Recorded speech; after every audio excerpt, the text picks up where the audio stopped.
नमस्कार दोस्तों, बहुत बहुत स्वागत है आपका आपकी प्रसाद पंत वाली क्लासेस नरेंद्र दानचारण निःशुल्क क्लासेस में। तो आज बहुत खुशी का अवसर है स्पेशली मेरे लिए या मेरे परिवार के लिए, क्योंकि जो सिलेक्शन की कड़ी थी उसमें एक नाम और जुड़ गया। मेरी जो छोटी सिस्टर है उनका पटवारी का जो रिज़ल्ट आया उसमें सिलेक्शन हो गया, तो बहुत अच्छी बात है। और आप सब लोगों को भी बहुत बहुत धन्यवाद जिन्होंने मुझे व्हाट्सएप के ज़रिए और कॉल्स के ज़रिए जो है वो बधाई दी। सभी का बहुत बहुत धन्यवाद। बिल्कुल मैं यही चाहता हूँ कि देखिए, एक मैसेज बड़ा अच्छा लगा जिसको मैं शेयर करना चाहूँगा कि सर आप, मैं शायद स्टेटस नहीं लगाया मैंने, कि सर आप जैसे जिनके बड़े भाई हो उनका सिलेक्शन भला कैसे चूक सकता है।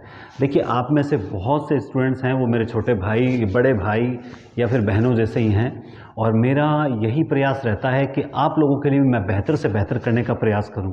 सर्दियां चूँकि कम हो रही है तो कुछ आगे आने वाले समय में भी कुछ पीपीटी वगैरह यूँ करके टेस्ट वगैरह कुछ कंटेंट वगैरह आपको देता रहूँगा, क्योंकि आपका सिलेक्शन होगा तो भी मुझे इतनी खुशी होगी, क्योंकि आपका सिलेक्शन मेरी सफलता है। आपका सिलेक्शन जो है उससे मेरी सफलता जुड़ी हुई है। आपके सिलेक्शन से निश्चित रूप से, क्योंकि आप हज़ार जनों का सिलेक्शन होना, इसका मतलब कई हज़ारों तक ये बात पहुंचनी कि आप सर से हिंदी ज़रूर पढ़ें। तो मैं भी ये चाहता हूं कि आप लोगों को इस बार अगली दिवाली जो है उससे पहले अगर सेकंड ग्रेड एग्ज़ाम हो जाए तो वो शुभ दीपावली आए आपके लिए, वरना जो ये एग्ज़ाम होने वाले हैं इसमें 100% सफलता हमें प्राप्त करनी ही होगी। और देखिए, सबसे इम्पॉर्टेंट जो चीज़ होती है वो होती है समर्पण, डेडिकेशन। आप जिस भी पोस्ट की तैयारी कर रहे हो, देखो मेरे ऑफलाइन स्टूडेंट्स भी बैठे होंगे और ऑनलाइन वाले भी होंगे। बहुत से स्टूडेंट के सर हम रेगुलरिटी नहीं दे पाते हैं, और बहुत से स्टूडेंट्स जो हैं वो रेगुलरिटी नहीं दे पाते हैं, क्लास वगैरह नहीं कर पाते हैं।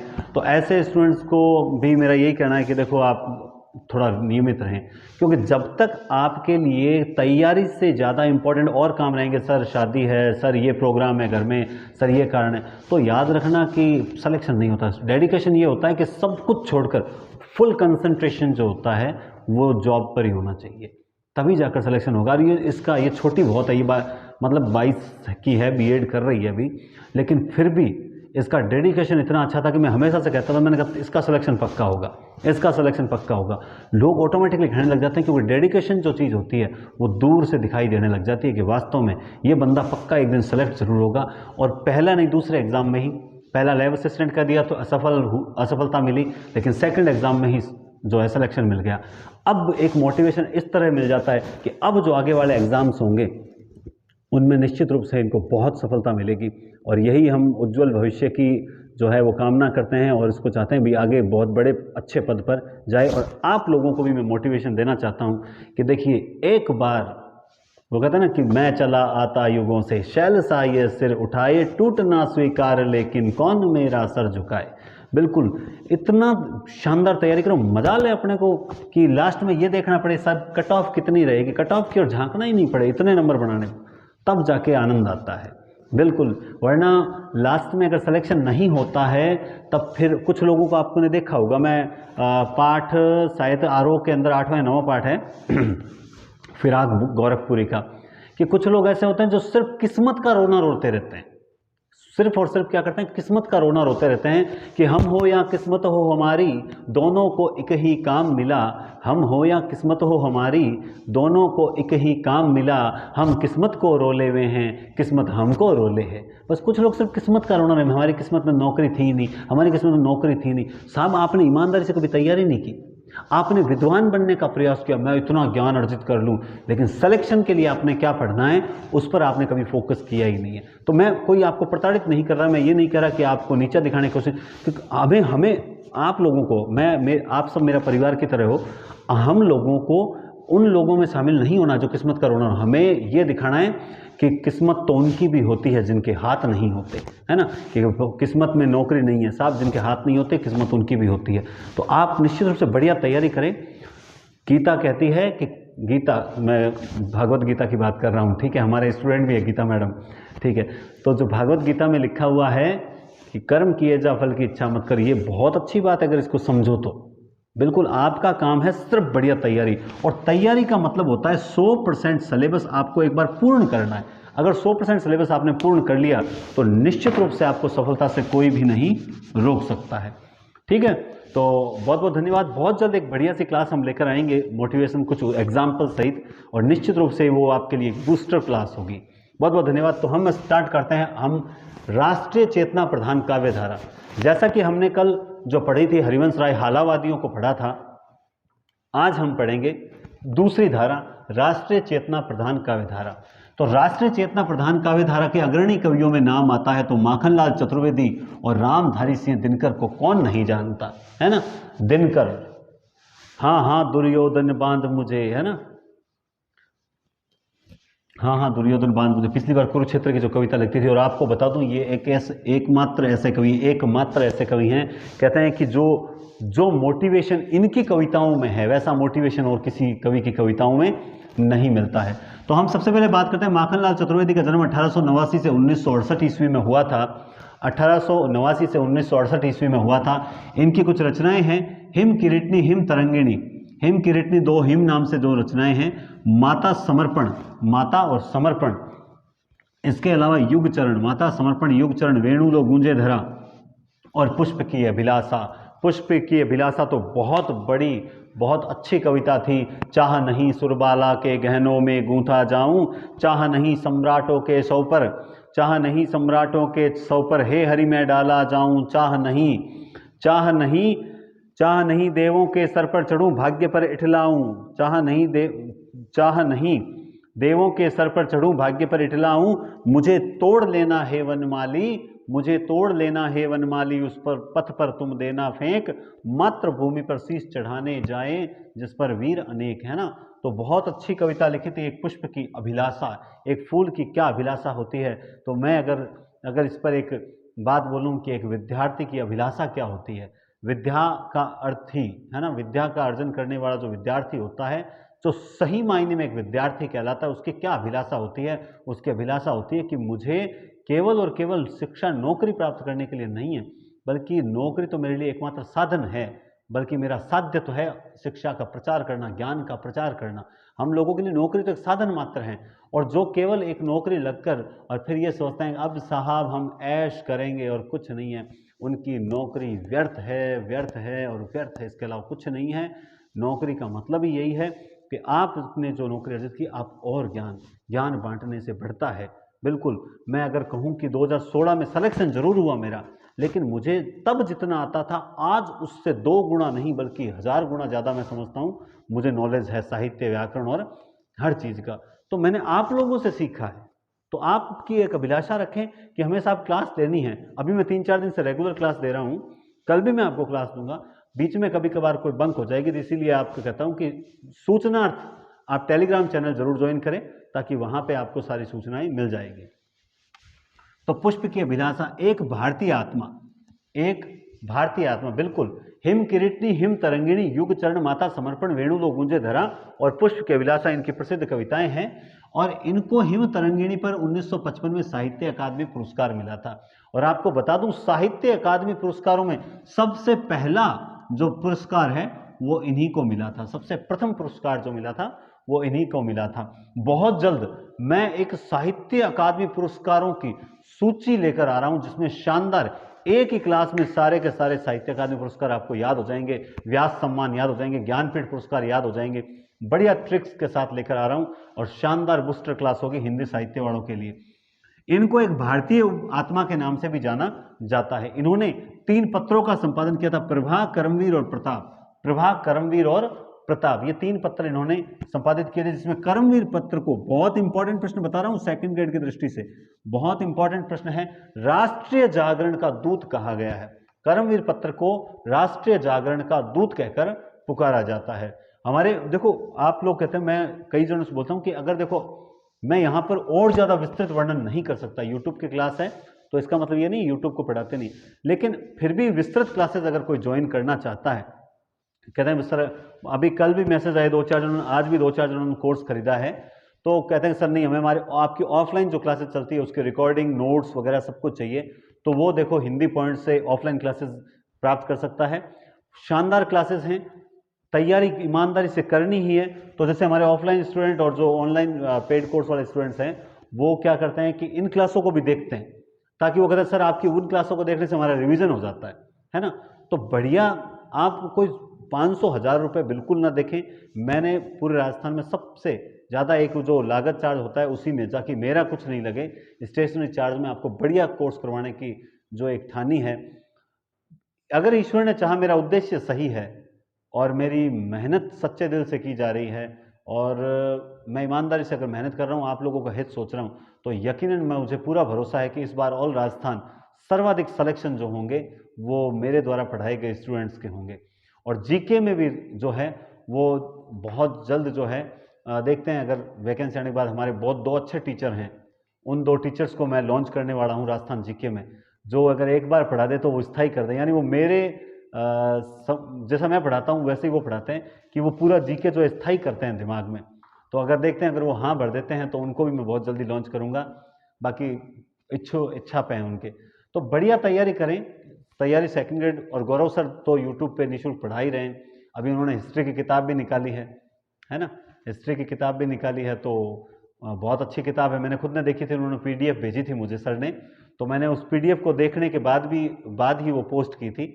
अच्छी किताब है और टेस्ट सीरीज अपनी चल ही रही है, तो आप चूंकि वो जो फर्स्ट ग्रेड वाले हैं वो उस किताब में से पढ़ के और टेस्ट दे सकते हैं, तो फ़ायदा भी मिलेगा।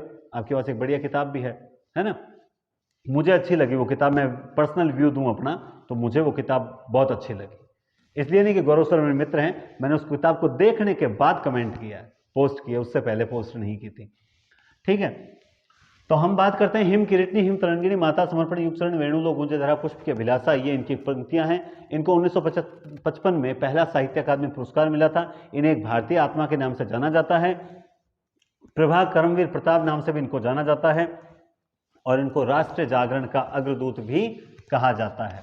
राष्ट्रीय जागरण का अग्रदूत भी कहा जाता है। ठीक है, इसके बाद देखिए, इसके बाद हम पढ़ते हैं रामधारी सिंह दिनकर। रामधारी सिंह दिनकर का जन्म हुआ था 1908 में और 1974 में जो हुआ था इनका निधन में हुआ था।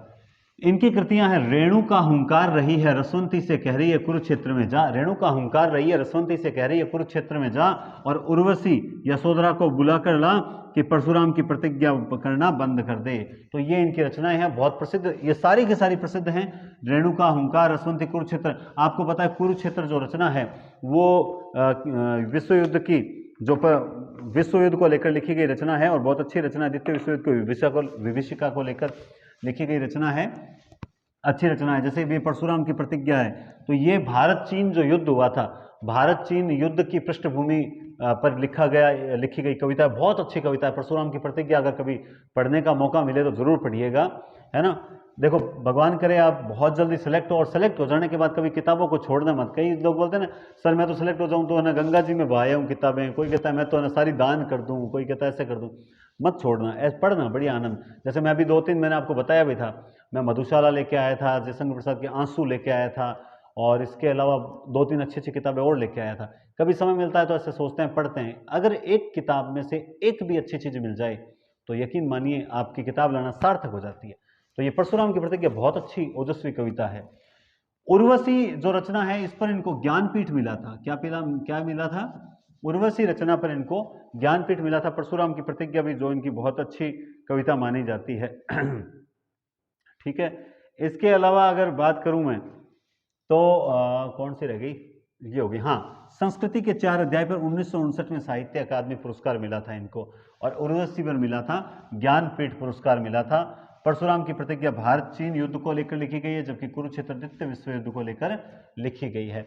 इन्हें राष्ट्रीय जागरण और भारतीय संस्कृति का कवि कहा जाता है। राष्ट्रीय जागरण और भारतीय संस्कृति के कवि के रूप में जाना जाता है। इन्हें अनल कवि, बिल्कुल आग लगा देते हैं। इनकी रचनाओं में वो जोश है, वो उत्साह है, वो जज्बा है कि आपको सेकंड ग्रेड तैयारी करने के लिए मजबूर कर सकते हैं। साहब पढ़िए तो सही। तो ये भारतीय राष्ट्रीय जागरण, भारतीय संस्कृति के कवि अनल कवि के नाम से भी जाने जाते हैं। इनको द्वितीय राष्ट्रीय कवि कहा जाता है। तो फटाफट कमेंट बॉक्स में जरूर बताएं, ईमानदारी से, ईश्वर, माता पिता, नाना दादा दादी, रीति रिवाज, फटाफट ईमानदारी से बताएं, प्रथम राष्ट्र कवि किसे कहा जाता है? क्या आपको पता है प्रथम राष्ट्र कवि किसे कहा जाता है? कमेंट नहीं करते हैं कुछ लोग, तो है ना, सोचते हैं कि हाँ सब कर देंगे, सर को कौन सा पता चल रहा है, नहीं करेंगे तो, हमने वीडियो देखा है कि नहीं देखा। अरे कमेंट्स किया करो, कमेंट्स करते हो ना तो आपका नाम मेरे ध्यान में रहता है, ताकि इन फ्यूचर आप कभी कॉल भी करते हो कोई सूचना, तो मैं कहता हूँ नहीं ये रेगुलर स्टूडेंट है, इनका रिप्लाई तो बहुत ज़रूरी है। जैसे मैं व्हाट्सएप वालों को हमेशा रिप्लाई करता हूँ, है ना। तो इनको द्वितीय राष्ट्र कवि कहा जाता है और प्रथम राष्ट्र कवि के रूप में जाने जाते हैं मैथिली शरण गुप्त। मैथिली शरण गुप्त को प्रथम राष्ट्र कवि कहा जाता है। ठीक है, संस्कृति के 4 अध्याय पर इनको मिला था साहित्य अकादमी पुरस्कार। उसके बाद तीसरे राष्ट्रीय चेतना के कवि आते हैं बाल कृष्ण शर्मा नवीन। इनकी 3 रचनाएं बहुत अच्छी है, रश्मि रेखा, क्वासी और हम विस्पाई जन्म के। रश्मि रेखा, क्वासी और हम विस्पाई जन्म के, ये 3 रचना है इनकी, रश्मि रेखा, क्वासी और हम विस्पाई जन्म के। इन्होंने स्वयं को किसको, स्वयं को, खुद को, इन्होंने स्वयं को विस्पाई और अनिकेतन कहकर पुकारा है। इन्होंने स्वयं को विस्पाई और अनिकेतन कहकर पुकारा है। किसने पुकारा है? इन्होंने ही पुकारा है, बिल्कुल, विस्पाई एवं अनिकेतन कहकर पुकारा। इन्होंने प्रभा पत्रिका का भी संपादन किया था। बाल कृष्ण शर्मा नवीन ने प्रभा पत्रिका का संपादन भी किया था, है ना। उसके बाद में आती है सुभद्रा कुमारी चौहान, जिनका जन्म 4 से 48 जो है वो इनका जन्म काल माना जाता है। 4 दूनी 8, 4 से 48। इनकी रचना है मुकुल है, त्रिधारा है, झांसी की रानी है। ठीक है, मुकुल है, त्रिधारा है, झांसी की रानी है, झंडे की इज्जत में है, स्वदेश के प्रति है, झंडे की इज्जत में है, स्वदेश के प्रति है। और एक कविता और है, कौन सी है पता नहीं, जलियावाला बाग में बसंत है ऐसी, हाँ जलियावाला बाग वाली, झंडे की इज्जत में, स्वदेश के प्रति और जलियावाला बाग में, ऐसे कोई 3 रचनाएं, 3 कविताएं और है। ये कविताएं हैं, झांसी की रानी और झंडे की इज्जत में, और एक है स्वदेश के प्रति, कौन सी है, स्वदेश के प्रति, और एक है जलियावाला बाग में बसंत, ऐसा है शायद कविता। ये 3 कविताएं इन्हीं की है।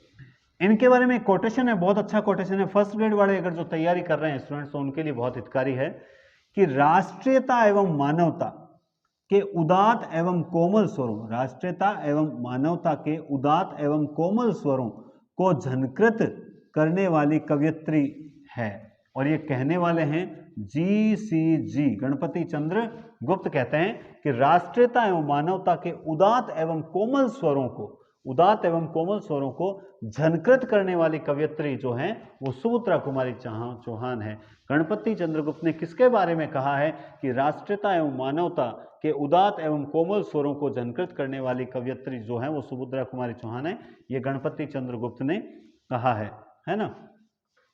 उसके बाद में हम बात करते हैं सियाराम शरण गुप्त को। ये भी अपने आप में बहुत अच्छे कवि रहे हैं। 1895 में जन्म हुआ, 1963 में इनका निधन होता है।